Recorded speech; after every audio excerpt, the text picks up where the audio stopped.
नमस्कार। कार्यक्रम सीधा कुरा जनतासँग हेर्नको निमित्त न्यूज 24 टेलिभिजन हेरेर बस्नुहुनुभएका सम्पूर्ण दर्शक महानुभावहरूलाई स्वागत छ। म वीरेन्द्र जैरो। केही व्यापारी उद्योगीलाई मात्र पोस्ने गरी करको दर हेरफेर गरेर नेपाली अर्थतन्त्रमा डोजर चलाइरहनुभएका जनार्दन शर्माले बाध्य भएर अन्ततः हिजो पदबाट राजीनामा दिनुभएको छ। शर्माले पदबाट राजीनामा दिएको यो विषय नेपाल राष्ट्रका लागि चाहिँ ठूलो गुण हो, उपलब्धि हो।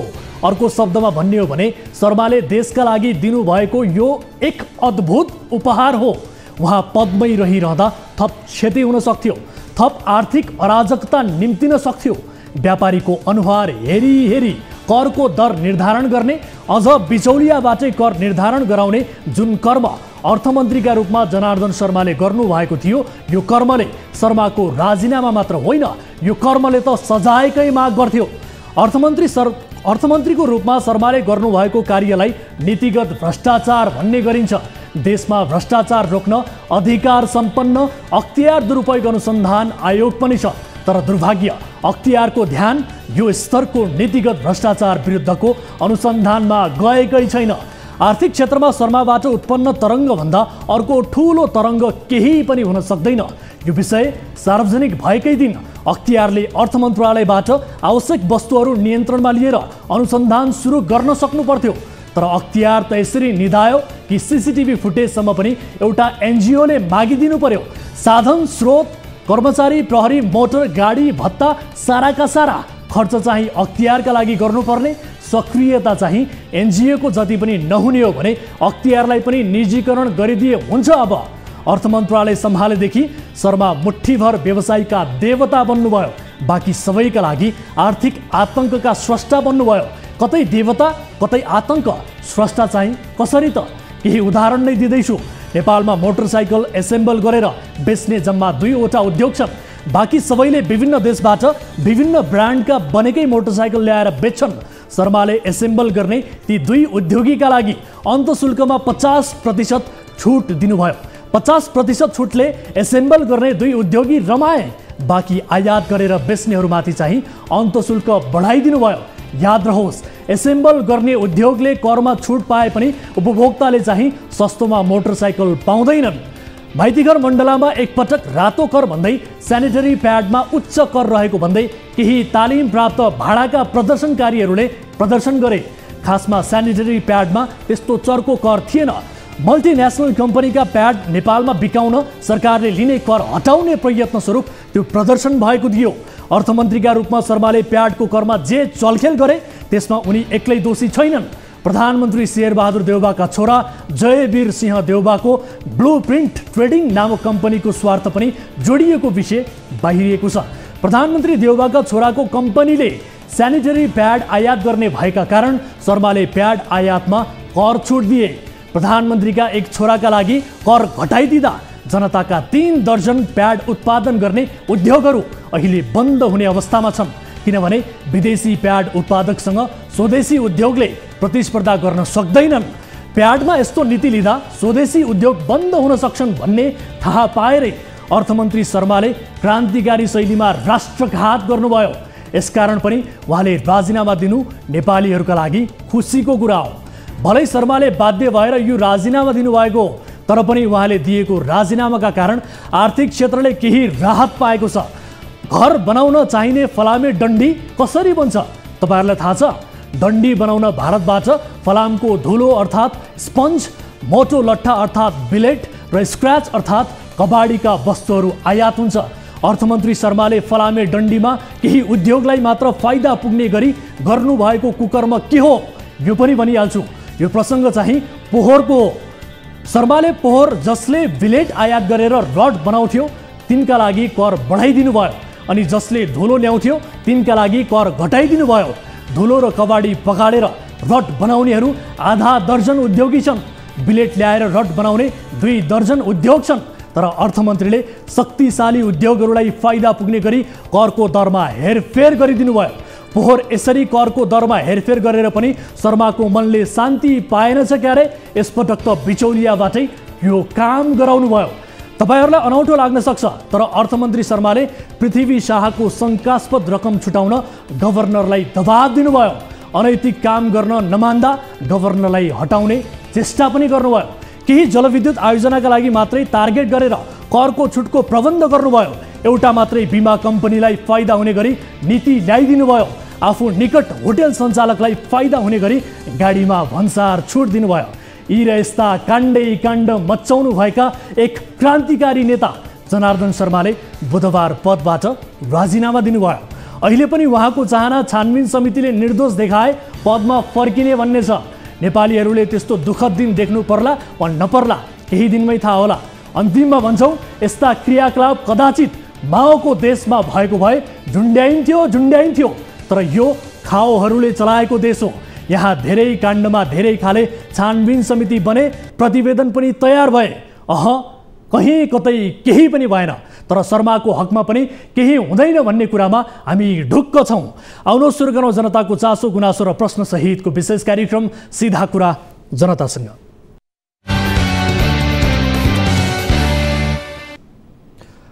स्वागत छ दर्शक महानुभावहरू, कार्यक्रम सीधा कुरा जनतासँगको नयाँ श्रृङ्खलामा आज पनि हामी उपस्थित भइसकेका छौँ। आजको कार्यक्रममा विशेष गरी हामीले गत कार्यक्रममा प्रस्तुत गरेको काठमाडौँ महानगरको फुटपाथको विषयलाई फलोअप गर्दैछौँ। काठमाडौँ महानगरपालिकाले जुन ढङ्गबाट नगर प्रहरीहरू सञ्चालन गरेको छ, नगर प्रहरी प्रमुखले लाइभ कार्यक्रममै हामीसँगको जुन एउटा च्यालेन्ज थियो गएर अनुगमन गर्ने त्यो विषयलाई स्वीकार गर्नुभयो र त्यस पछाडि यो विषयलाई हामीले फलोअप गरेका छौँ। के भयो त यो सबै वृत्तान्त आजको रिपोर्टमा हामी देखाउनेछौँ र नगर प्रहरी प्रमुखको थप करतुत पनि आजको कार्यक्रममा देखाउनेछौँ। यस्तै न्यायाधीश र वकिल बीचको घुस डिल प्रकरण बारेको एक विशेष फलोअप रिपोर्ट पनि आजको कार्यक्रममा समावेश छ। यो प्रकरणमा मुछिए लगत्तै बार काउन्सिलले असार 8 गते अधिवक्ता रुद्रप्रसाद पोखरेलसँग स्पष्टीकरण मागेको थियो, तर 15 दिन बितिसक्दा पनि पोखरेलले स्पष्टीकरण पठाएका छैनन्। उल्टो रातारात आफ्नो कार्यालय नै बन्द गरेर उनी सम्पर्कविहीन भएको अवस्था छ। यो फलोअप रिपोर्ट आजको कार्यक्रममा देखाउनेछौँ। र यस्तै दार्चुलाको महाकाली नदीमा ट्विन चुडिँदा 18 वर्षीय सचिन बुढाथोकी बेपत्ता भएको दुःखद रिपोर्ट पनि आजको कार्यक्रममा हामी देखाउनेछौँ। बेपत्ता भएका सचिन अझै पनि भेटिएका छैनन्। आखिर नेपालीहरूले कहिलेसम्म यसरी ट्विनको जोखिमपूर्ण यात्रा गर्न बाध्य हुनुपर्ने र कहिलेसम्म आफ्नो ज्यानै फाल्नुपर्ने, यो गम्भीर विषय आजको कार्यक्रममा समावेश गर्नेछौँ। यसबाहेक तपाईँ दर्शक महानुभावहरूसँगको प्रत्यक्ष कुराकानीमा पनि हामी जोडिनेछौँ, जसका लागि हाम्रो टोल फ्री नम्बर 1660112424, यसै गरी एनसेल नम्बर 9801572424 र एनटिसी अर्थात् भाइबर नम्बर 9884 011 037 तपाईँले कल गर्न सक्नुहुनेछ। र कार्यक्रमको सुरुवात गरौँ ताली र गालीबाट। यसअघि हामीले सोधेको प्रश्न थियो, चौतर्फी विरोध भइरहँदा पनि अर्थमन्त्री जनार्दन शर्माले पदबाट राजीनामा दिएका छैनन्। पार्टी अध्यक्ष प्रचण्ड र प्रधानमन्त्री शेरबहादुर देउबाको संरक्षणका कारण अर्थमन्त्री शर्मा अटेरी भइरहेका हुन् भन्ने हाम्रो प्रश्न थियो। यो प्रश्नमा विशेष गरी भोट गर्नुपर्ने थियो आम दर्शक महानुभावहरूले, र जसअनुसार 78.6%ले तालीमा र 21.4%ले गालीमा मत जाहेर गर्नुभएको छ। यो मत परिणाम अनुसार पार्टी अध्यक्ष प्रचण्ड र प्रधानमन्त्री शेरबहादुर देउबाको संरक्षणका कारण अर्थमन्त्री शर्मा अटेरी भइरहेका हुन् भन्नेमा बढी मत परेको छ, अर्थात् तालीमा दर्शकहरूले बढी मत जाहेर गर्नुभएको थियो। यद्यपि दर्शकहरूको चाहना अनुरूप नै बुधबार अर्थमन्त्री जनार्दन शर्माले राजीनामा दिइसक्नु भएको छ। यो अपडेट पनि दर्शकहरूलाई गरायौँ। अब ताली र गालीका लागि आजको प्रश्न यसैसँग सन्दर्भित छ।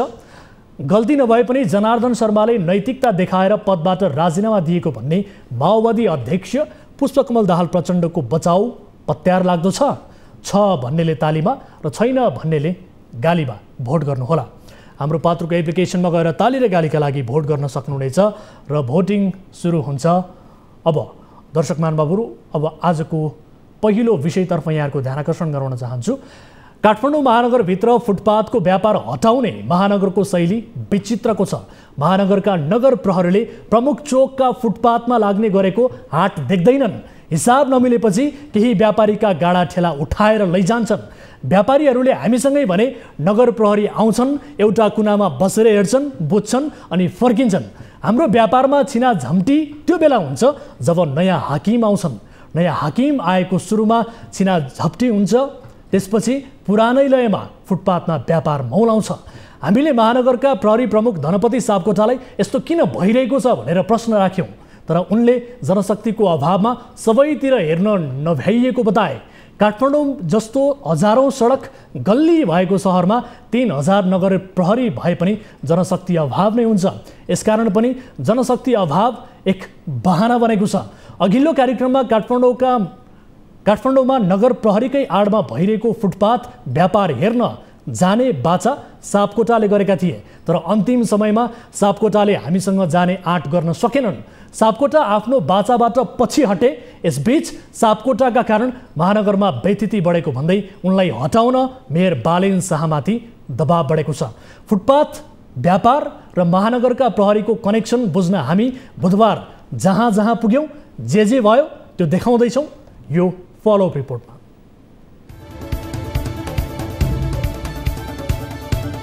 काठमाडौँ महानगरका प्रमुख चोकका फुटपाथ तथा सडक किनारमा साँझ बिहान हुने व्यापारमा नगर प्रहरीको चलाखीपूर्ण तथा व्यवस्थित साथ हुने गरेको पाइएको छ।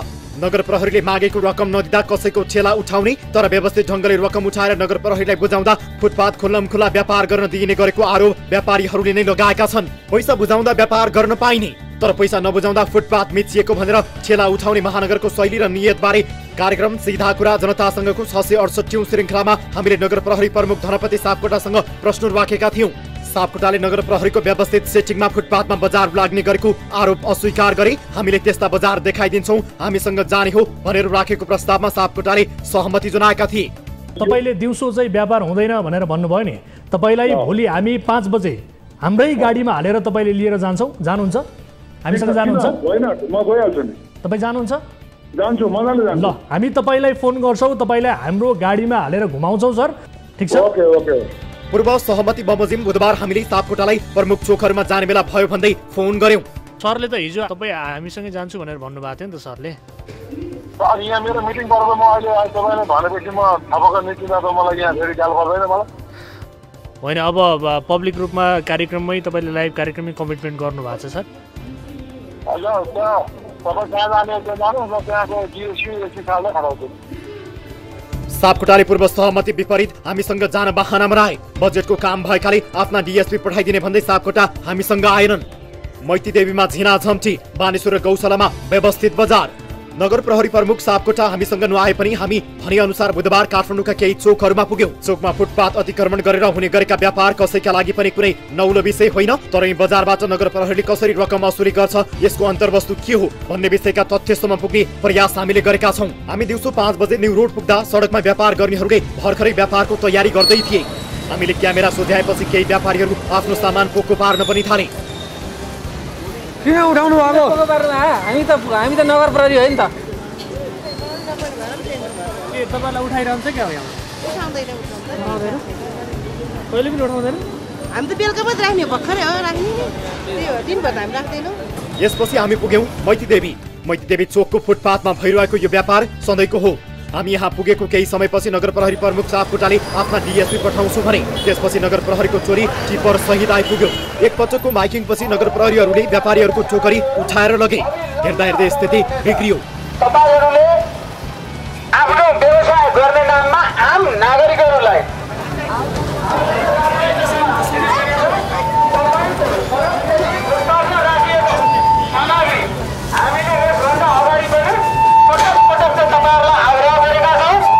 कार्यक्रम सीधा कुरा जनतासँग नगर प्रहरी प्रमुख धनपति सापकोटाले हाम्रो टोलीसँगै महानगर घुम्ने प्रतिबद्धता जनाएका थिए, तर उनी आफै त आएनन्। उनले पठाएका नगर प्रहरीहरूले यस्तो उत्पात नै मच्चाए।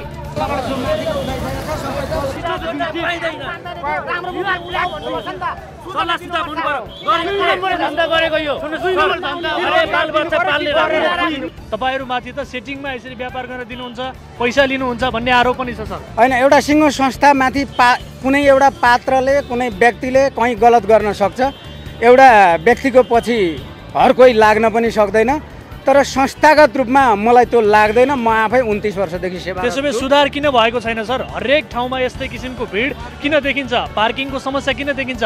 मान्छेले हिँड्ने यो जुन मानव अधिकार छ यसको हनन किन भइरहेको छ सर? भन्नुस् न। मानव अधिकार मात्रै एउटा मात्रै एक दुईवटा ठेला उठाएर मात्रै तपाईहरुले स्टन्ट देखाएर हुन्छ? त्यसो भए यो ठेला पनि नउठाउँ, बजार पनि नउठाउँ, त्यो चाहिँ सोलुसन हो त? एकजनालाई मात्र हामीले पोख्नुस् पोजिसनको मात्रै कुरा होइन, मलाई कडा ढङ्गले उत्तर दिन पनि आउँछ। लुट कसैलाई छुटको नीति लिन पाइन्छ? न लुटको कुरा छ न छुटको कुरा छ। तपाईँको पिच बाटोभित्र रहेका साइकल गाडा हामीले हस्तक्षेप गरेरै उठाउँछौँ। फुटपाथका व्यापारीहरूले नगर प्रहरीहरूलाई पैसा दिने फरक थरीका व्यापारीले नै मुख खोले। काठमाडौँका प्रमुख चोकका फुटपाथमा साँझ बिहान पैदल यात्रीलाई चक्कस हुने गरी व्यापार हुने गरेको छ। कतै एकाध ठेला पनि उठाउने, कतै यो हदसम्मको व्यापारमा छुट दिने भन्ने प्रश्नमा नगर प्रहरीले देखाउने एक मात्रै बाहना हो। सीमित जनशक्ति भएका कारण बेलुकीको समयमा नियन्त्रण गर्न सकिएको छैन। खासमा जनशक्ति अभाव भन्दा पनि नियत सफा नभएका कारण काठमाडौँका फुटपाथमा व्यापार हुने गरेको छ। मैतीदेवीमा आफ्नो टोकरी र तरकारी नगर प्रहरीले खोसेपछि यी व्यापारीले हामीसँग जे भने त्यो सुनौ। तर यसरी चाहिँ गर्दैन थिए, के भन्थे गरेर आउने अनि त्यहाँबाट यसरी उ गरेछ, सबैले उठाउँथे गर्थे राख्थे होइन। अनि उता एकछिन बस्ने यो हाप्रा जाप गर्दैन थिए? गर्दैन थियो। कोही कोही बेला गर्थ्यो, कुनै पनि झोक चलेको बेलामै कसैले फोन गर्यो, कसैले अब त्यस्तै भन्यो भने चाहिँ गर्ने, नभए यसो आउने अनि उता गाडी राख्ने। यो सरकारले नै यो टेन्डर परेवाला अरे, त्यही भएर चाहिँ टेन्डर परेको मान्छे कस्तो हो तपाईँको उनीहरूले व्यक्तिगत सोच क्या सरकारको भयो उनीहरूले नियम कस्तो लाउनु त नगरपालिकाको टेन्डर परिसकेपछि उनीहरूले महिनाको 500 रुपियाँ दिन्छ। कसलाई एउटा गाडा बराबर 500 रुपियाँ। मलाई दिनुहुन्छ तपाईँ? नगरपालिकाको यो एक्सन बेस छैन, यो एक्सन बेस पनि यो टेन्डर परेको छ नि, उसको मान्छे आउँछ। यी व्यापारी अरू बेला पनि नगर प्रहरी आउने गरेको, एउटा कुनामा बस्ने गरेको र आन्तरिक रूपमा मिलाएपछि जाने गरेको व्यापारी आफै भनिरहेका छन्। 4-5 वर्षदेखि मैतीदेवीको फुटपाथमा व्यापार गर्दै आएका व्यापारीले नगर प्रहरीका हाकिम फेरिँदा पनि यसरी झिनाझम्टी हुने गरेको बताएका छन्। यहाँ पनि अब भित्र गरेछ कि जस्तो चाहिँ लागेको छ मलाई, किनभने अब आउने अब यसो हेर्ने गाडी राखेर जस्तो गर्ने जाने गरेको छ। त्यस कारणले गर्दाखेरि अब केही कुरो छ कि भनेर जस्तो लाग्छ। कहिलेकाहीँ जस्तो नयाँ हाकिम आयो भने चाहिँ अनि यही आजकै पारा गर्ने। दर्शकवृन्द, हामी यति बेला काठमाडौँको गौशाला क्षेत्रमा छौँ। काठमाडौँका अरू क्षेत्र जस्तै, अरू चोकहरू जस्तै यो गौशाला क्षेत्रमा पनि निर्धक्कका साथ फुटपाथ व्यवसाय अहिले भइरहेको छ। तपाईँले दृश्यमा यहाँ देख्न सक्नुहुन्छ। यहाँ चाहिँ यो फुटपाथ व्यवसायले गर्दाखेरि हिँडडुल गर्ने मान्छेहरूले सडकमा हिँड्न बाध्य छन् र यो फुटपाथ एरियामा मान्छेलाई हिँड्न सक्नेसम्म ठाउँ छैन। काठमाडौँ महानगरपालिकाको नगर प्रहरीले खास गरी मकै बेच्ने ठेलासम्म उठाउन सक्छ, तर यहाँ जसरी निर्धक्कका साथ व्यापार व्यवसाय भइरहेको छ त्यो चाहिँ काठमाडौँ महानगरपालिकाले देखेको छैन। फुटपाथका व्यापारीबाट कसरी लिन्छ प्रहरीले पैसा? नगर प्रहरी स्रोत र फुटपाथ व्यापारीहरूले दिएको सूचना अनुसार नगर प्रहरीले एक व्यापारीसँग हप्ता असुली गर्दै हिँड्दैन। यो कामको जिम्मेवारी व्यापारी मध्येकै एकलाई दिने गरिन्छ। व्यापारीकै एक प्रतिनिधिले आफ्ना सबै व्यापारी सदस्यहरूबाट रकम उठाउँछन् र एकमुष्ट रकम नगर प्रहरीलाई बुझाउँछन्। यसरी बुझाइएको रकम बेलुका कुनै रेस्टुरेन्टमा बसेर खाने पिउने कार्यक्रमसँगै नगर प्रहरीका उच्च सदस्य हाकिमहरूबीच बाँडफाँड हुने गर्थ्यो। पछिल्लो समय बाँडफाँड कहाँ के कसरी भन्ने खुलेको छैन। सम्पदा प्रेमीहरू पनि धनपतिसँग आजित बालेनकै अगाडि गरे गुनासो। 2 दिन अघि अर्थात् गएको मङ्गलबार मेयर बालेन शाहसँग सम्पदा संरक्षण अभियानमा क्रियाशील युवाहरूले आफ्ना कुरा राखेका थिए। त्यो छलफलका क्रममा मेयर शाहकै अगाडि सम्पदा प्रेमीहरूले धनपति सापकोटाको आलोचना गरे। नगर प्रहरी प्रमुख सापकोटामा धेरै परिवर्तन आएको, उहाँबाट अब काम नचल्ने भएको भन्दै सापकोटालाई विश्राम लिन आग्रह गरे। मेयर बालेन शाहसँग सम्पदा प्रेमीहरूले गरेको छलफलमा धनपतिबारे के भनियो, हेर्नुहोस् यो भिडियो। चेन कमान छ कि मैले सुन्नुमा अब तपाईँ त अलि एमएलए निकट हुनुहुन्छ भनेर होइन, सिधा कुरा होइन, भएको कुरा है। अनि त्यस्तो चेन कमान हो कि भन्दा एक्चुअली हाम्रो चिरी बाबुले गर्नुभएको सिधा नाम राखेको जस्तै यसरी चेन्ज गरेर पनि गर्न सकिन्छ, धेरै सजिलो हुन्छ। यसरी हामी खट्न भन्दा पनि सजिलो हुन्छ है, मेन पोइन्ट हो क्या। यस्तो मान्छे चेन्ज गर्नु होइन, एक्चुअली चेन अफ कमान्डले एकचोटि टुक्रा गर्नु त्यो पनि पुरानो तरिका हो क्या। जस्तै मान्छे चेन्ज गरेर गराउनु, मान्छे सबै मान्छे एउटै हो, फरक। जस्तै मान्छे सबै मान्छे कोही फटा पनि हुन्छ, सबै मान्छे राम्रो पनि हुन्छ होइन। सिचुएसन अनुसार मान्छेले कसरी एक्सट्र्याक्ट गर्ने, कसरी मोनिटर गर्ने भन्ने कुरा हो नि त। मान्छे चेन्ज गर्ने हो भने त 1700 कर्मचारी पुरै चेन्ज गर्ने सबै गर्नु पर्दैन। जस्तै तपाईँलाई त हामीले चेन्ज गर्न चाहेर आयो भने त काठमाडौँवासीले नभएर केशव विस्थापित त तपाईँभन्दा हेभी वेट भएको मान्छे हो कि तपाईँलाई मान्नु भयो। तर केशव विस्थापित जसोलाई फ्याँक्न सक्छ तपाईँलाई हाम्रो यो सुन्ने कि नसुन्ने भने म एकजना भएन कि यो हजारौँ मान्छेको हो कि किन धनपट्टि पहिला कस्तो थियो अहिले कस्तो हामी सबैलाई थाहा भन्छ। हामीसँग फोटो पनि छ, सिधा कुरा है, त्यो रिसाउनु पर्सनल केही छैन तपाईँहरू मेरो होइन। अब धनपट्टि हाम्रो सर पहिला कस्तो अब पुग्यो कि तपाईँले धेरै गर्नुभयो काठमाडौँको लागि होइन, हजुर विश्राम लिनु। दबाब धनपतिको मेयर अल्मल्याउने बहाना। काठमाडौँ महानगरमा नगर रक्षकहरूको संख्या झण्डै 180 छ।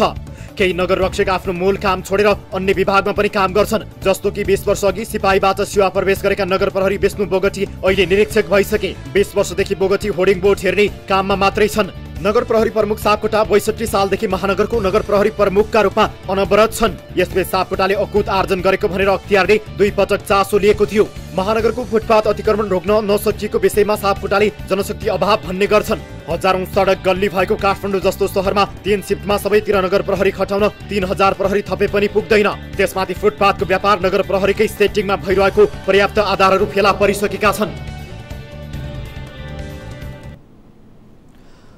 दर्शकहरू, यस विषयमा थप कुराकानी गर्नका लागि टेलिफोन सम्पर्कमा जोडिनु भएको छ काठमाडौँ महानगरपालिकाका सहायक प्रवक्ता महेश कुमार काफ्ले हाम्रो सम्पर्कमा हुनुहुन्छ। सहायक प्रवक्ताज्यू, यहाँलाई स्वागत छ कार्यक्रम सीधा कुरा जनतासँगमा।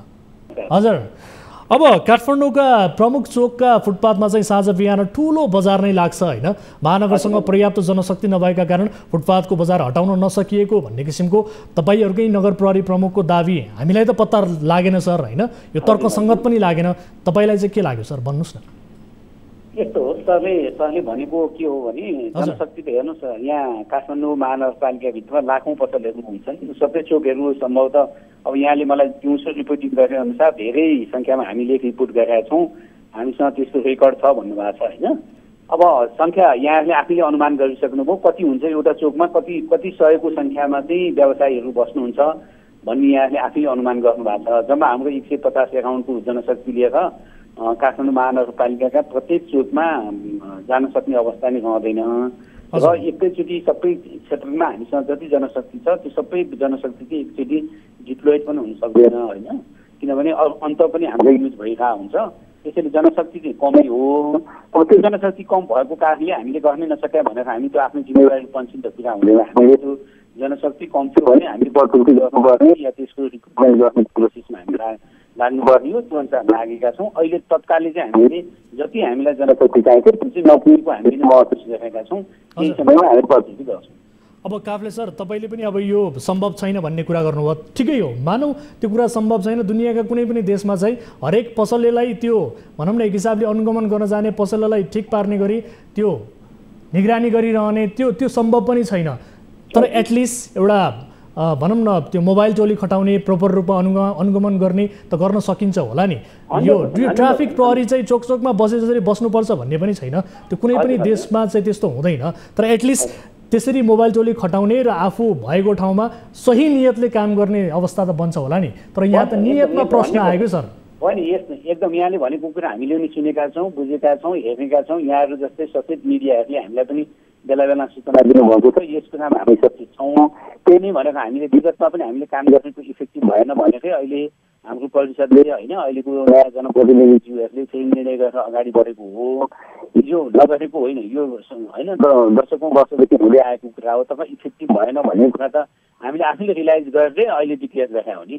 त्यसैले हामीले इफेक्टिभ भएको छ, हाम्रा सबै फुटपाथ क्लियर छन्, हाम्रो पुलिसले भ्याएको छ, हामीलाई जनगुनासो आएको छैन भनेर हामीले घोषणै गरेको छैनौँ नि। हाम्रो त्यसमा व्यवस्थापनमा हामी कमजोरी भयौँ। त्यसैले अब हामी चाहिँ यसलाई एक्टिभली अगाडि बढ्छौँ र हामी यसमा काठमाडौँ महानगरपालिकाले सकेन भने नेपाल पुलिसको समेत सहयोग लिएर फुटपाथ चाहिँ हामी क्लियर गर्छौँ भनेर अहिले नयाँ डिक्लेयर गरेर नयाँ पुलिस प्रोग्राम बनाएर अगाडि बढेको अवस्था हो। हिजो पास्टमा के भयो भने अब प्रेजेन्टमा हामीले के गर्न खोज्दैछौँ भन्ने कुरालाई चाहिँ सरलाई अनुरोध गर्छु। त्यतातिर चाहिँ बोलेर फेरि पनि गर्न अनुरोध गरिदिन्छ। सर, हामीले भर्खरै रिपोर्ट पनि प्रस्तुत गऱ्यौँ, निकै लामो रिपोर्ट प्रस्तुत गऱ्यौँ होइन? त्यो रिपोर्टमा केही व्यापारीहरूले के उल्लेख गरेका छन् भने विशेष गरी नगर प्रहरीहरू आउँछन्, हेर्छन्, एउटा कुनामा चाहिँ केही बेर बस्छन् अनि जान्छन् भन्ने कुराहरू उनीहरूले गरेका छन्। जब महानगरले बजार हटाउँछ अनि मात्रै व्यापारीहरू चाहिँ छक्क पर्छन् भनेर भनिन्छ। यस्तो देखेपछि जनशक्ति अभाव भन्न मिल्छ त सर? होइन, यस्तो हो, यहाँले भनेको जस्तो हामीले पनि हेरिरहेका छौँ। उहाँहरूको पछाडि हामी पनि लागेका छौँ। अहिले केही समय ठाउँमा देखिएको गतिविधि हामीले पनि वाच गरिरहेको छौँ। तपाईँले भनेको कुरा सिरियसली हामीले पनि चेकअप गरेका छौँ। केही समयपछि हामीले पनि त्यस्तो देखिएको जहाँ पुलिस आउँछ अनि एकछिन घट्ने, पुलिस गइसक्छ, व्यवसायी राख्ने, व्यवसायीसँग अनैतिक सम्बन्ध भयो भन्ने कुरा हामीलाई पनि रिपोर्ट आएको होइन, हामीले सुनेका छौँ। हाम्रो त्यो रूपमा हामीले भित्र रूपमा हेरेका छौँ र नेपाल पुलिसलाई पनि हामीले अनुरोध गरेका छौँ। त्यसैले यी कुराहरूलाई निक्लिएको जनगुनासो सम्बोधन गर्नुपर्ने हाम्रो दायित्व पनि हो। त्यो अनुसार गर्छौँ। केही समयपछि हजुरले देख्नुहुनेछ हामीलाई यस्ता रिपोर्टहरूमा आउने कर्मचारीहरू या कसैले त्यस्तो हाम्रो नीति र पोलिसी प्रोग्राम विरुद्धमा जाने या काम गर्नलाई अल्छाइ गर्ने या अन्य कुनै बाहनामा फुटपाथ क्लियर नगर्ने आफ्नो ड्युटीबाट पन्छेहरूलाई त हामीले सर काफले सर म अघिकै प्रश्न फेरि पनि यहाँलाई दोहोऱ्याउँछु किनभने यहाँ सिस्टममा कमी कमजोरी छ भन्ने कुरालाई चाहिँ म फेरि पनि जोड दिन चाहन्छु किनभने यो सवारी पछि ट्राफिक खट्न पनि सक्दैनन् हैन र पसलै पछि नगर प्रहरी चाहिँ खट्न पनि सक्दैनन् यो सम्भव पनि छैन म फेरि पनि दोहोऱ्याएर भन्छु तर संयन्त्र चाहिँ कमजोर भयो भने सिस्टम कमजोर भयो भने यसले त भनौँ न एक हिसाबले त्यो मासलाई त कन्ट्रोल गर्न त गाह्रो हुन्छ नि सर यहाँ त 1000 होइन 2000 होइन यहाँ त 5000 नगर प्रहरीको जनशक्ति भयो भने सकिँदैन सर यदि सिस्टम कमजोर छ भने संयन्त्र कमजोर छ भने त त्यसले त मासलाई गाइड गर्न सक्दैन नि सर सक्दैन ठीक हो यहाँले भनेको कुरा मैले अनि जनशक्तिलाई अभाव छ भनेर मात्रै पन्छिन मिल्छ त भने होइन जनशक्ति अभाव भनेर मैले जनशक्तिको हाम्रो सफिसियन्ट छ भन्न खोजेको होइन जनशक्ति चाहिँ कमै हो जनशक्ति कति छ भन्दा जनशक्ति कमै हो भन्ने मात्रको त्यो टार्गेटमा लिएको हो जनशक्ति तपाईँले कहिलेकाहीँ एकजना हुँदा नि काफी हुन्छ कहिले 1000 जना हुँदा पनि हुँदैन मास कन्ट्रोल गर्न सकिँदैन यहाँले पनि देख्नु भएको मासको मोबिलाइज कसरी हुन्छ भन्ने मैले के मात्र जनशक्ति तपाईँले कम भयो भन्दाखेरि मैले जनशक्ति अहिलेको अवस्था कम भएको भन्ने हो यतिले कति गर्नुपर्थ्यो यतिबाट कति रिजल्ट आउँथ्यो भन्ने कुरा त आफ्नो ठाउँमा छ होइन यतिले के गर्न सकिन्थ्यो के हुनु पर्थ्यो र कति गर्न सकिन्थ्यो भन्ने कुरामा त हामी पनि आफै असन्तुष्ट छैनौँ नि त्यसैले यसलाई कसरी म्यानेजमेन्ट गर्ने कसरी चाहिँ हामीले यसलाई आउटपुट दिने भन्ने कुरा त अहिले तत्कालै हामी पनि छलफलमा छौँ र यो जनशक्तिले जति दिनुपर्थ्यो रिजल्ट त्यो दिन सकेन कि भन्ने त हामीले आफैले सोचेर आफैले हामीले डिक्लेयर गराए अवस्था हो त्यसैले यसमा सरकारले भनेको कुरामा हामीले जनशक्तिले कति गर्नुपर्थ्यो रिजल्ट गर्नुपर्थ्यो भन्ने कुरा त यो दोहोऱ्याएर रिपिटेडली यही कुरा भनिरहनु भन्दा पनि जनशक्तिले जति रिजल्ट दिनुपर्थ्यो त्यति रिजल्ट चाहिँ हामीले आएको छैन भन्ने कुरा सहमत फुटपाथको बजार भन्दा पनि पहिले धनपति सापकोटालाई हटाउनु पर्यो भनेर मानिसहरूले यति बेला मेयर साहबलाई दबाब दिइरहेका छन् भन्ने कुरा चाहिँ केही दिन अघि पनि केही सम्पदा प्रेमीहरूले यो कुरा उठाएका छन् परिस्थितिले यस्तै माग गरेको हो त तपाईँलाई के लाग्छ यस्तो हो अब व्यक्ति भन्दा पनि व्यक्ति अब हजुर पनि रिपोर्टर हो होइन हजुरले अब कुनै रिपोर्ट गर्दा कहिलेकाहीँ तलमाथि भएको हुन पनि सक्छ नहुन पनि सक्छ कसैले ब्लेम लायो भन्दैमा उसको नियत आचरण र उसले गरेको काम चाहिँ ठिक छैन भन्न पनि अप्ठ्यारो हुन्छ यदि धनपतिजीले या मैले या कसैले गरेको कुरा अब हजुरले रिपोर्टिङ गर्दा कसैले हजुरलाई ब्लेम लगाइदियो हजुरले यस्तो भन्यो भन्ने कुरा भन्दा अथेन्टिक नभइकन त्यस्ता कुरामा भन्न सकिएन होइन धनपतिजीलाई हटाउने या राख्ने या नराख्ने या नबस्ने भन्ने कुरा चाहिँ यस्ता कुरा चाहिँ त्यति होइनन् तर हाम्रो नियत चाहिँ त्यो तपाईँको पोलिसी प्रोग्राम भन्दा पृथक रहेर या कतै हामीले लालचा देखायौँ या हामीले चाहिँ पोलिसीभन्दा पृथक भयौँ या हाम्रो पोलिसीका विरुद्ध हुने गरेर कोहीसँग साँठगाँठ गऱ्यौँ भने चाहिँ धनपति या जोसुकै होस् जोसुकै भए पनि हट्नुपर्छ हटाइनुपर्छ कानुन बमोजिम कारवाही हुनुपर्छ होइन भने कसैको नियतमा या कसैले आफैले धनपति हट्दियोस् या फलानु भएस हट्दियोस् भनेर भन्दैमा हट्ने कुरा नि हुँदैन बस्ने कुरा नि हुँदैन यो कुरालाई चाहिँ सरकारले के भन्नुपर्छ भने एउटा व्यक्तिले भन्यो भन्दा नि उसले किन भन्यो होइन उसलाई कहीँ पठाएको थियो कि उसको आफ्नो पर्सनल रेसिपी थियो कि या उसले नियतवश गलत देखाएको थियो कि या आफ्नो उसले जुन गर्नुपर्ने आफ्नो दायित्व जिम्मेवारीबाट पन्छेको थियो कि भन्ने कुरा नहेरिकन व्यक्तिले त जे पनि ब्लेम लगाइदिन सक्छ र उसका विरुद्धको प्रमाण फेला पर्यो भने त जो पनि त्यो त कारवाहीको भागी भइहाल्छ सर सर त्यो कसले हेर्ने विशेष गरी त्यो हेर्ने संयन्त्र नै भएन जस्तो लाग्छ कि किनभने गलत गर्ने मान्छेहरूलाई संरक्षण गरिएर राखिएको छ महानगरमा यस्तो हो सर यस्तो हो राखिएको होइन कि त्यो बिना प्रमाण धनपतिलाई भन्ने या अर्को एबिसिडी जो ल्याए पनि हजुर त्यो जुनसुकै मान्छे ल्याइदिए पनि मान्छेको लागि ब्लेम लाउन सकिन्छ इमानदारीपूर्वक तपाईँ भनिदिनुहोस् न तपाईँ आफैले पनि साँझ बिहान चाहिँ फुटपाथ मिचेर व्यापार गरेको देख्नु भएको छ होइन यो समस्याको समाधानमा नगर प्रहरीले चाहिँ इमानदारीतापूर्वक चाहिँ काम गरे जस्तो लाग्छ त तपाईँलाई होइन हामीले अघि मैले यहाँलाई योभन्दा अगाडि नै निवेदन गरेँ जति आउटपुट आउनु पर्थ्यो त्यति दिन आएको कुरा त हामी सहमतै भएको होइन इमानदारीताको कुरा गरौँ न इमानदारीताको कुरा गरौँ न नगर प्रहरीले इमानपूर्वक आफ्नो भूमिका आफ्नो ड्युटी निभाए जस्तो लाग्छ तपाईँलाई उनीहरूले ड्युटी गरेका छन् त्यो त मैले भने नि तपाईँलाई त्यहाँ भएको जनशक्ति सबैलाई मैले मुछेर सबैले गरेका छैनन् भन्न मिलेन केही एउटा दुईटा पात्रले गर्दाखेरि त्यसको समग्र सङ्गठन नै या ध्वस्त छ भन्न पनि मिलेन एउटा दुईटा पत्रकारले गलत गरे भनेर पत्रकार जगत नै ध्वस्त छ भन्न पनि मिलेन होला हामी कमजोरी गऱ्यौँ होला त्यसमा मैले माने तर के भने मैले हाम्रो सङ्गठनै ध्वस्त छ भन्न त मैले मिलेन नि तर नेतृत्वमाथि प्रश्न उठिसकेपछि त नेतृत्वमाथि प्रश्न उठेको छ तर किन भन्ने चाहिँ आएन नि धनपति ठिक छैन या अर्को त्यो त तपाईँहरूले खोज्नु पर्यो सर तपाईँहरूले खोज्नु पर्यो अब खैर ठिक छ यो बताइदिनुहोस् अब यो फुटपाथ व्यवस्थापनका लागि तपाईँहरूले चाहिँ तत्कालै के सोच्दै हुनुहुन्छ त्यही त हामीले फुटपाथ व्यवस्था अहिले फुटपाथ पसलहरू नराखिदिनुहोस् फुटपाथ भनेको फुटपाथ प्रयोजनको लागि बनाओ हिँड्न व्यवसाय गर्ने होइन, त्यसमा चाहिँ पैदल यात्रालाई आवागमन गर्न सजिलो होस् भनेर बनाइएको हो।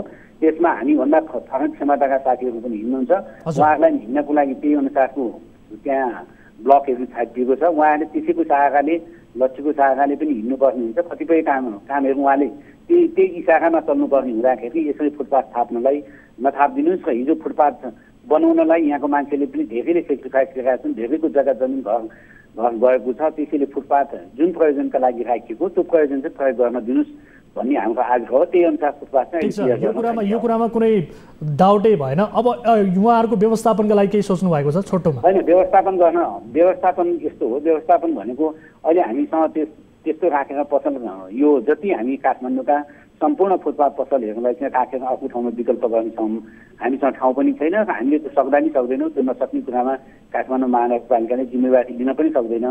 उहाँहरूले काहीँ म्यानेज गर्नुभयो र हामीले केही सहयोग गर्नुपर्ने भयो भनेदेखि हामी सहयोग गर्न सक्छौँ। तर फुटपाथमा जो पसल थाप्नु भएको छ दाजुभाइ दिदीबहिनीहरूले उहाँहरूलाई सशक्त उठाएर यो ठाउँमा जानुहोस् भनेर भन्न सक्ने अवस्था हामीसँग अहिले चाहिँ छैन। अहिलेका लागि छैन। हस्, यो कुराकानी आम दर्शक महानुभावहरूले पनि सुन्नु भएको छ, समय दिनुभयो, यो कुराकानीका लागि जोडिनु भयो, धेरै धेरै धन्यवाद। हस्, थ्याङ्क यू, धन्यवाद सर, धन्यवाद, नमस्कार। दर्शक महानुभावहरू, यस विषयमा हामीले कुराकानी गऱ्यौँ। यो विषयलाई हामी निरन्तर रूपमा फलोअप गरिरहेका छौँ। हो, फुटपाथमा मानिसहरू हिँड्ने किसिमको वातावरण बन्नुपर्छ, तर यस सँगसँगै व्यापार गरेर आफ्नो जीविका चलाउनेहरूको व्यवस्थापनका लागि पनि महानगरले सोच्नुपर्छ भन्दै यस विषयका थप फलोअप कार्यक्रममा हुने नै छन्। जबसम्म यसको उचित व्यवस्थापन हुँदैन र मानिसले सही तरिकाले व्यापार गर्न पाउने र सँगसँगै सही तरिकाले मानिस फुटपाथमा हिँड्न पाउने वातावरण बन्दैन, तबसम्म यस विषयलाई फलोअप गर्नेछौँ भन्दै कार्यक्रममा पालो भएको छ ब्रेकको। ब्रेक पछाडि फेरि पनि उपस्थित हुनेछौँ। यहाँहरू हेरिरहनु भएको छ कार्यक्रम सिधा कुरा जनतासँग, मात्र न्युज 24 टेलिभिजनमा।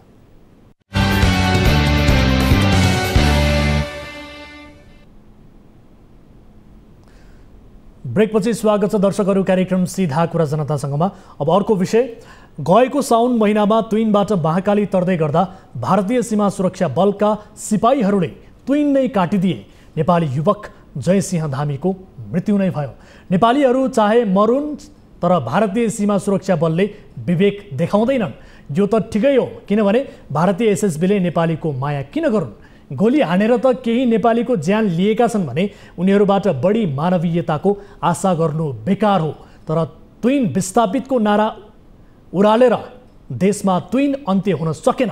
अहिले फेरि त्यही नदीमा अर्का एक नेपालीको मृत्यु भएको छ। ज्यान गुमाउने युवा 18 वर्षका सचिन बुढाथोकी छन्। घटना के हो, सचिनको ज्यान कसरी गयो त? यो रिपोर्ट हेरौँ। भारतीय सीमा सुरक्षा बल एसएसबीको ज्यादतीका कारण जयसिंह धामी महाकालीमा बेपत्ता भए। बुधबार फेरि अर्का एक नेपाली पनि महाकालीमै बेपत्ता भएका छन्। बुधबार ब्यास 2 दुम्लिङका 18 वर्षीय सचिन बुढाथोकी तुइन चुडिदा महाकालीमा बेपत्ता भएका हुन्। खोजी कार्य यो निरन्तर नै जारी रहन्छ। अब हिजोदेखि नै जुन बेला हामीलाई खबर आयो सो बेलादेखि अहिलेसम्म चाहिँ हाम्रो टोलीहरू पनि ठाउँ ठाउँमा हामीले जुन सम्भावित एरियाहरू हुन्छ, अब त्यो सम्भावित एरियामा खोजी कार्य छ। अब अगाडिको घटनाक्रम हेर्ने हो भन्दा पहिला पनि यसरी तुइनबाट चाहिँ झरेर महाकाली नदीमा बेपत्ता हुने क्रम चाहिँ सो एरियामा हुने गरेको भन्ने चाहिँ हामीले पनि बुझ्न पायौँ। अब पहिला चाहिँ यदि घटनालाई हेर्ने हो भने महाकाली नदीमा खसेका मान्छेहरू चाहिँ लगभग सब पनि नभेटिने, अब जीवित अवस्थामा भेटिने सम्भावना एकदमै न्यून छ। नुन तेलको शास्ति भारतीयको ज्यादती मात्रै। सचिन सदरमुकाम खलङ्गाको महेन्द्र नमुना माविमा पढ्थे। यस ईद लिएर गाउँ फर्किएका सचिन घरमा चाहिने नुन तेल लगायत खाद्यान्न खरिद गर्न भारत पुगे। तर फर्किने क्रममा उनी महाकालीमा झरे। परिवारको आवश्यकताका सामग्री लिएर घर फर्किने क्रममा न नुन तेल घर पुग्यो न सचिन। उनी त्यो हिजो घटना घटेको त्यो सचिन बुढाथोकी र एकजना वीरेन्द्र बुढाथोकीले उनीहरू त्यो खास नेपाल आफ्नो घरबाट पारी इन्डियाको त्यो गर्भधारमा सामान किनेर अनि फर्किएर घर जाँदाखेरिको घटना हो यो घटेको। पहिला चाहिँ अब त्यो सचिन तरिसकेपछि त्यसको अब भाटिया रहेछ पारितिरको भाटिएपछि उनी चाहिँ नदीमा खस्न गयो भन्ने उहाँ त्यो वीरेन्द्र बुढाथोकीले बताउँछ। स्थानीयहरू दैनिक उपभोग्य सामानका लागि भारतीय बजार पुग्नुपर्ने बाध्यतामा छन्। बेपत्ता भएका सचिन भन्दा एक दिन अगाडि मात्रै वडाध्यक्ष धीरन सिंह बुढाथोकी त्यही तुइनबाट भारत पुगेर फर्किएका थिए। अब धेरै नै कठिन छ अब त्यहाँको अवस्था। अब सदरमुकाम आउँदाखेरि 2 दिन लाग्छ। जाँदाखेरि बिग्न लाग्छ। त्योभन्दा त अब जोखिममै भए पनि इन्डियाबाट आफूले जानुपर्ने बाध्यता छ त्यहाँको। खास गरी त्यहाँको समस्या भनेको माग भनेको उताको यो जोलिङ्गे पुल हो, उता नेपाल भारत जोड्ने। अब सडक पुग्ने धेरै टाइम लाग्छ, त्यो गाह्रो छ। त्यो अझै पनि मोटर मार्ग पुगेको छैन, गोरेटो बाटोहरू पनि त्यति सजिलो छैन, त्यस्तो अवस्था छ त्यहाँ। यता महाकालीका बासिन्दाले भारतीयको ज्यादती वर्षौंदेखि खेप्दै आएका छन्। गत 15 साउनमा भारतीय एसएसबीले ट्विन काटिदिँदा ब्यास गाउँपालिका 2 का जयसिंह धामी महाकालीमा बेपत्ता भएका थिए।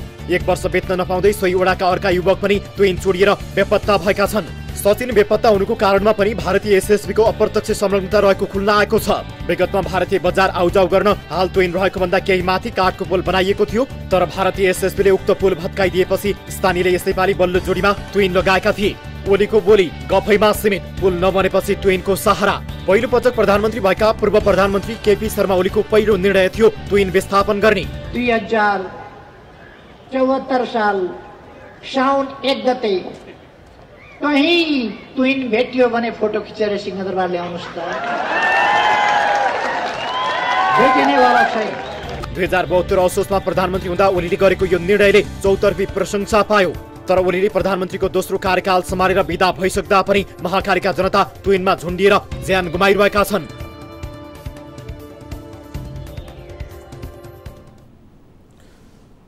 दर्शक महानुभावहरू, यस विषयमा थप कुराकानी गर्नका लागि छोटो कुराकानी गर्छौँ। ब्यास गाउँपालिकाका उपाध्यक्ष विनोद सिंह कुबर हाम्रो सम्पर्कमा हुन्छ। उपाध्यक्षज्यू, यहाँलाई स्वागत छ कार्यक्रममा।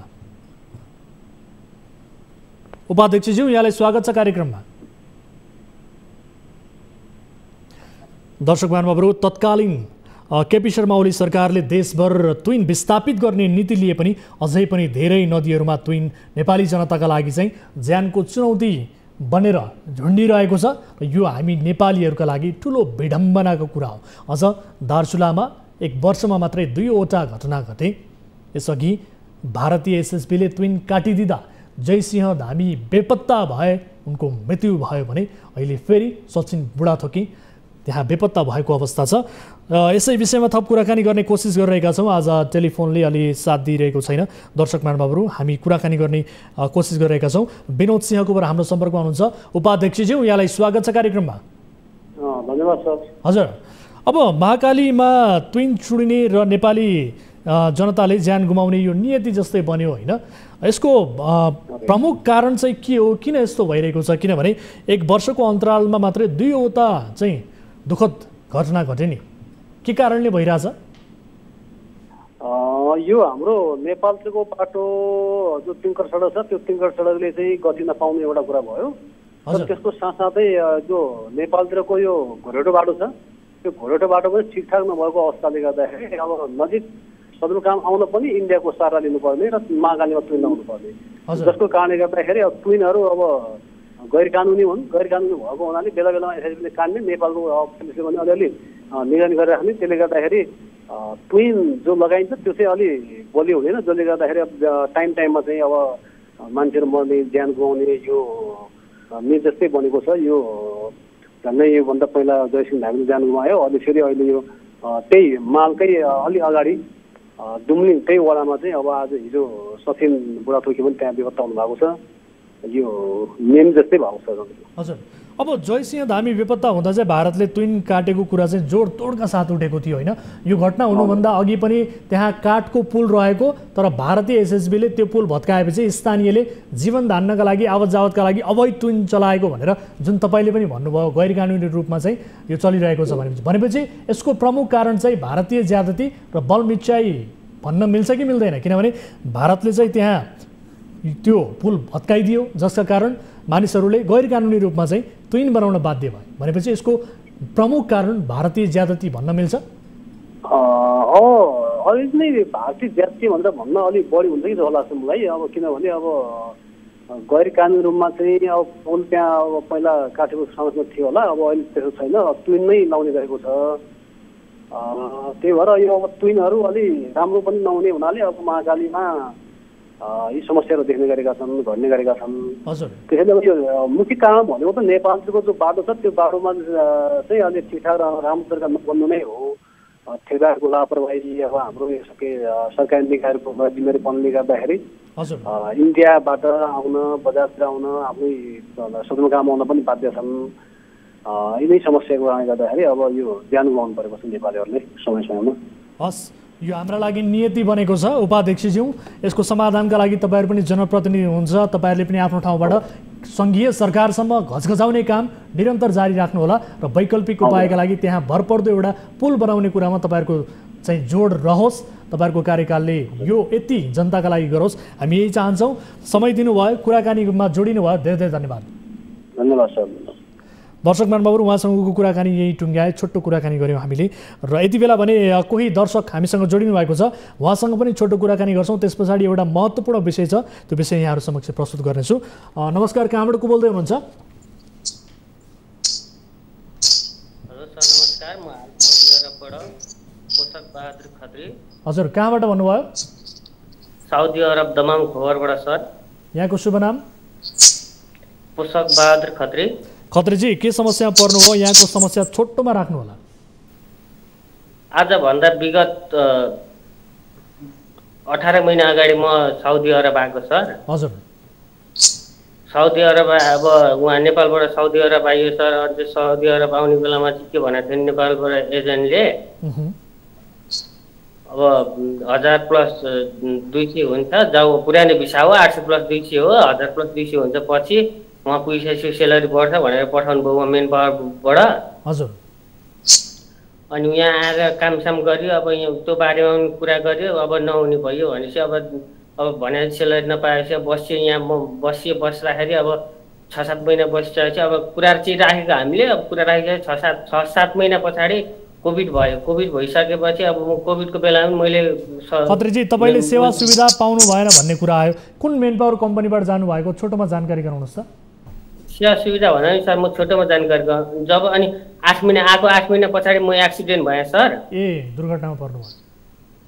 मिसिन एक्सिडेन्टमा भएँ। अब 7 महिनामा कोभिड भयो, 8 महिना पुरा भइसकेपछि म मिसिन एक्सिडेन्ट भएँ। मिसिन एक्सिडेन्ट भएको भएर हस्पिटल लगेर ट्रिटमेन्ट गरेँ सर। हजुर। ट्रिटमेन्ट गरेर चाहिँ अब उपचार राम्रोसँगले भएन। उपचार अब 4 चोटि ट्रिटमेन्ट गरेर 4 चोटि ट्रिटमेन्ट अहिले पनि बिरामी छु, काम नगरेर बसेको सर 10 महिना भइसक्यो। अब मलाई घर जान्छु भन्दा पनि नेपाल फर्किन चाहनुहुन्छ हैन त? म अब 10 महिना भयो, सेलरी पनि दिएको छैन, खानाको पैसा पनि अब त्यो अस्ति 2000 रुपियाँ आएको छ, अनि पहिला 600 रुपियाँ दिएको छ। अरू खानाको लागि पनि अब अस्ति गाह्रो भइरहेको सर। अनि सेलरी पनि नपाएको अवस्थाले 10 महिना भयो। अनि त्यसबाट म चाहिँ अब पाउने इन्सुरेन्स पनि दिएको छैन, दिन्छु भनेको छ। मेन पावरलाई भने मेन पावरले पनि अब वास्ता चाहिँ गरिदिन्छ, हुन्छ भन्छ, तर हामी सम्पर्क गर्नेछौँ। तपाईँको सम्पूर्ण डिटेल्स हामीलाई, हाम्रो टिमलाई प्राप्त भइसकेको बारे जानकारी प्राप्त भएको छ। हाम्रो टिमले क्विक रेस्पोन्स गर्नेछ, तपाईँलाई मद्दत गर्ने कोसिस हुनेछ। आफू सुरक्षित रहनु होला। अहिलेका लागि छुट्टिन्छौँ है त। दर्शक महानुभावहरू, समय अभावले उहाँसँगको कुराकानी टुङ्ग्याए। अब अर्को विषयतर्फ म यहाँहरूको ध्यान आकर्षण गराउन चाहन्छु, किनभने एउटा महत्त्वपूर्ण विषय छ, फलोअप विषय, जुन अडियो प्रकरण यसै कार्यक्रम मार्फत हामीले सार्वजनिक गरेका थियौँ, त्यो रिपोर्ट प्रसारण गरेका थियौँ, जसले न्याय क्षेत्र नै तरङ्गित बनाएको थियो। त्यो रिपोर्टको फलोअप अब हामी प्रस्तुत गर्न गइरहेका छौँ। नेपाल बार काउन्सिलले विवादित अधिवक्ता रुद्र पोखरेलसँग स्पष्टीकरण मागेको 15 दिन पुरा भइसकेको छ। 7 दिनभित्र स्पष्टीकरण दिनु भन्दै पत्र पठाइएको थियो, तर पोखरेलको ठेगानामा पत्र पुग्नै सकेको छैन। नेपाल बार काउन्सिलको अनुशासन समितिले अब के गर्ने भनेर उपाय खोज्दैछ। शुक्रबारका लागि समितिको बैठक राखिएको छ। काठमाडौँ जिल्ला अदालतका न्यायाधीश राजकुमार कोइरालालाई घुस दिएर व्यवसायी इच्छाराज तामाङलाई धरौटीमा रिहा गराउन पोखरेलले घुसको बार्गेनिङ गरेका थिए। सो सम्बन्धी अडियो सिधा कुरा जनतासँग मार्फत सार्वजनिक भएपछि न्याय परिषदले समेत 3 सदस्यीय छानबिन समिति गठन गरिसकेको छ। अधिवक्ता पोखरेलका सम्बन्धमा चाहिँ के हुन्छ, यो फलोअप रिपोर्ट हेरौँ।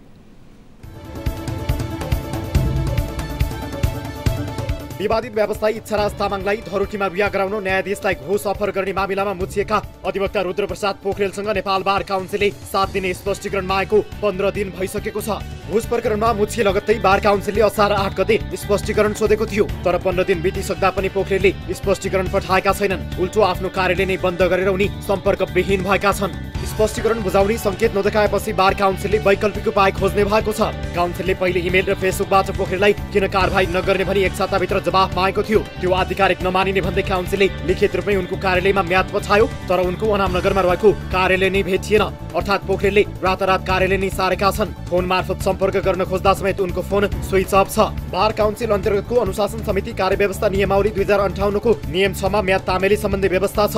नियमावलीको नियम 6.3 मा विभागद्वारा रजिस्ट्री गरी पठाइएको म्याद सूचना सम्बन्धित व्यक्तिले बुझ्न इन्कार गर्यो वा अन्य कुनै कारण जनाई फिर्ता आएमा सोको सूचना कुनै एक राष्ट्रिय दैनिक पत्रिका मार्फत सार्वजनिक गर्न सकिने छ र त्यसरी सूचना प्रकाशन भएपछि सोही मितिबाट म्याद तामेल भएको मानिने उल्लेख छ।